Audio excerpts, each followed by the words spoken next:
There is a common metaphorical analysis of the Garden of Eden as childhood and the expulsion as entry into adulthood. There are many idiosyncrasies within this biblical passage that support this reading. For example, when Adam and Eve ate from the tree of knowledge of good and evil, they became unexpectedly aware of their nakedness. Suddenly, unlike before, they were ashamed of their bodies and needed to cover themselves. One of the markers of the end of childhood. Adam's punishment is to work for his sustenance. He is forced to plow and till the earth. In other words, the beginning of the first job. Eve's punishment is pain and childbirth, and puberty for girls means the beginning of menstruation. There are other nuances too. Adam was charged with naming all the plants and creatures of the garden, just as children must learn the names of the objects and peoples in their lives. Most importantly, parents are ultimate authorities to children. With maturity, children stop believing their parents unquestioningly. First, a disclaimer. This analysis is a statement of opinion, art is subjective, and I am not the infallible arbiter of good and evil. Beyond that, symbols and allegory aren't necessarily used on purpose. Today we're looking at the good dinosaur as a metaphorical journey through the Garden of Eden. Arlo is a scared young apatosaurus trying to figure out how to grow up. His father dies while trying to teach him about responsibility. Arlo is told to protect his family's food supply, but he fails to stop Spot from getting into the family silo. Spot is a kind of human dog who is initially Arlo's nemesis, but is soon adopted like a pet or annoying sibling. They become lost together in the wilderness, where they form a deep bond on their long journey home. There are three major themes in this movie. The first is fear. Arlo's childhood is defined by fear, and his journey through the movie is him overcoming that fear.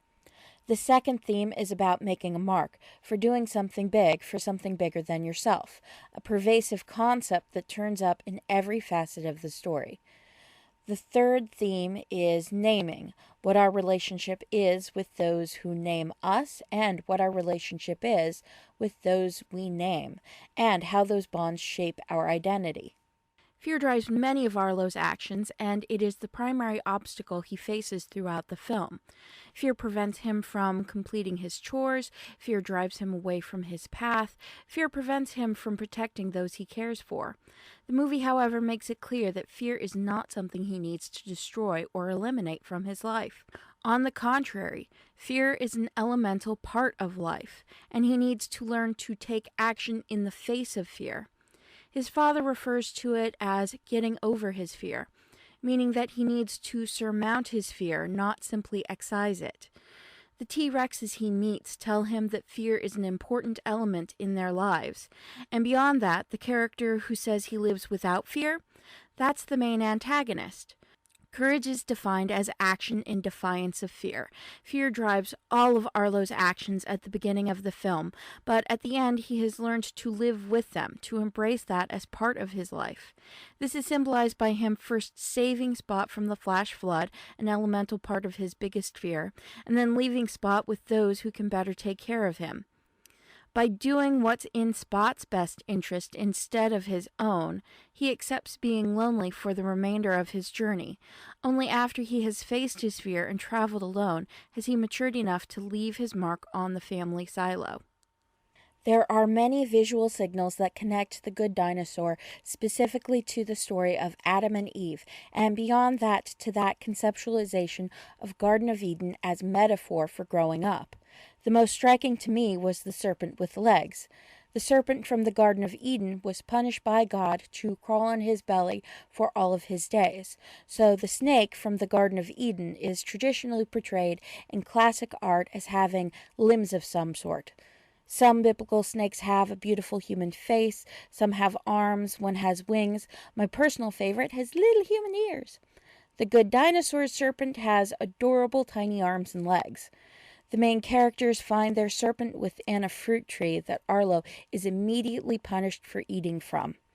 I mainly think of illuminated manuscripts when the Tree of Knowledge is conceptualized, but most people are probably more familiar with Michelangelo's Sistine Chapel. Here the snake is depicted with a woman's voluptuous torso, face, and arms. The illustration is meant to convey a seduction into temptation. When Arlo is led to the tree, there was a moment of suspicion and regret for following Spot.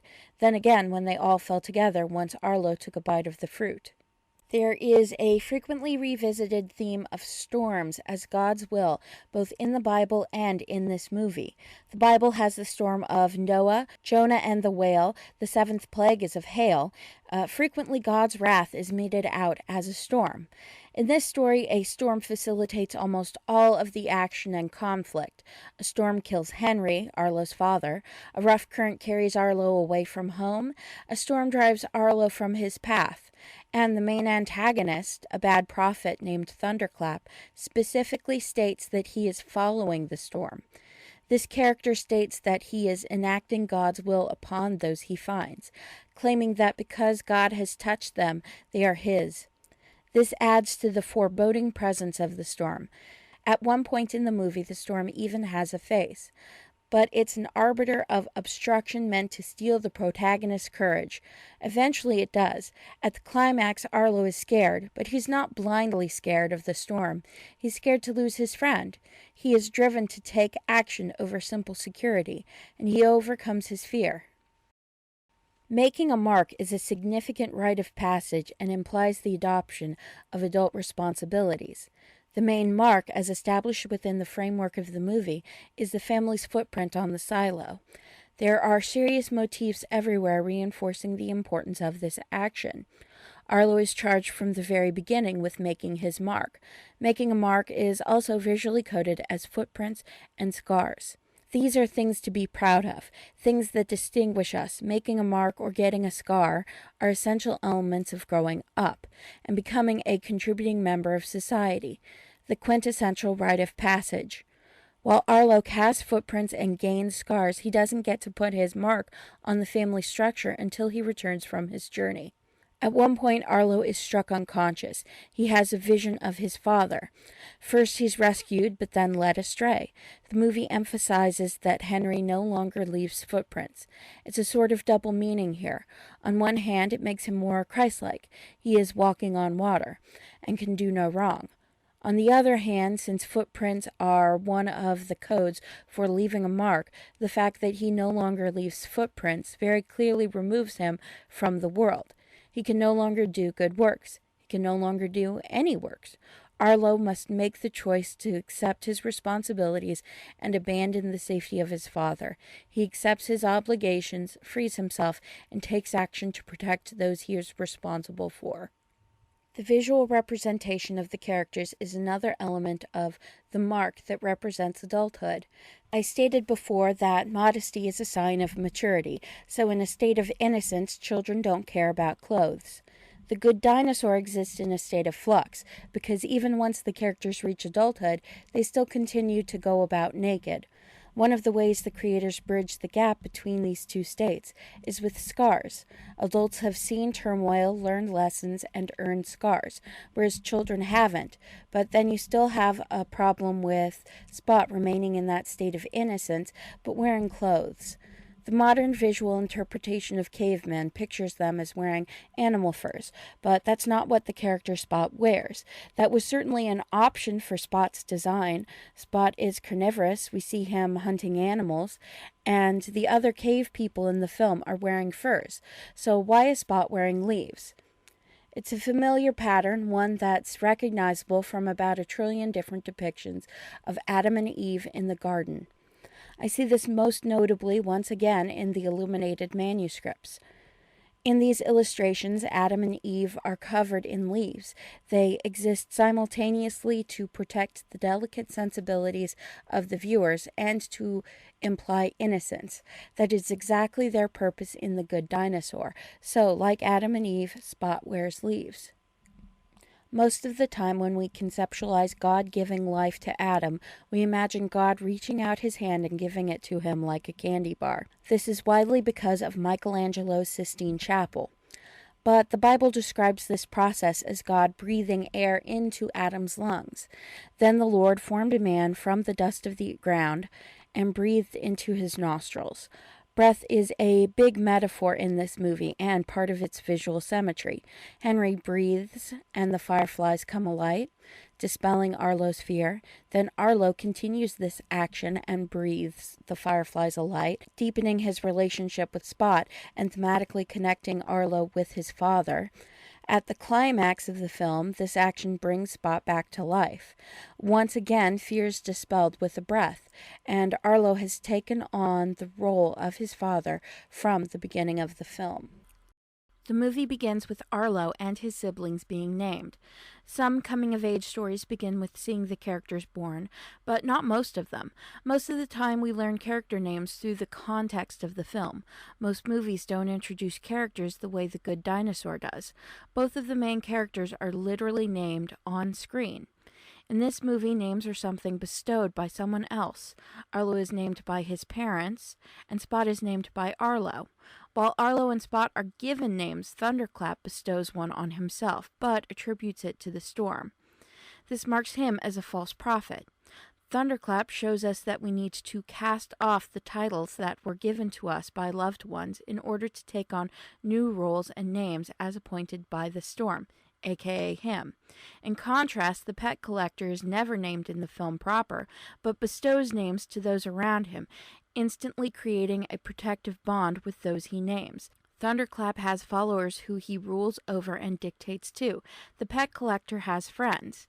Both characters introduce those around them and then make a statement about the importance of names. The pet collector shows us that names are something given and received by those around us, who we are connected to, and that giving a name immeasurably deepens those bonds. This scene in particular tells us what names mean as part of the theme of the film, and what marks the pet collector as a real prophet. He tells Arlo nominally what will happen on his journey proper, and tells him that that journey begins with naming Spot. If the Garden of Eden is childhood and the expulsion is adulthood, then the difference is one of perception. You see yourself and the world around you as different once you start to mature. One of the nice things about this movie is you get to very explicitly see that journey in Arlo. I also like that the movie doesn't make childhood into an endless paradise that is corrupted by one single action.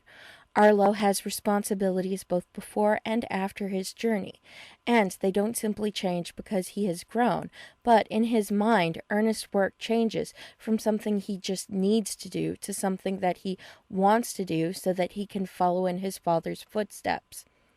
His desires evolve from basic survival to fulfillment, which he receives from protecting, and we see that fulfillment achieved when he puts his mark between those of his parents. A lot of people look at the story of the Garden of Eden as one of loss and abandonment. But if we examine ourselves in this context, then we can see it as growth. If you could go back to childhood, go back to a state of innocence, would you really? There are many wonderful and exciting things about childhood, but taking on responsibilities and understanding the world are more fulfilling. There's a reason children long to grow up. There is an enriching element to caring for the sick and for those in need, something meaningful in the resolution of a long journey, and of learning in and of itself. At the end of the movie, Arlo is a better character and has a better life, not just for himself, but for those around him, and he couldn't do that without growing up and finding his inner strength.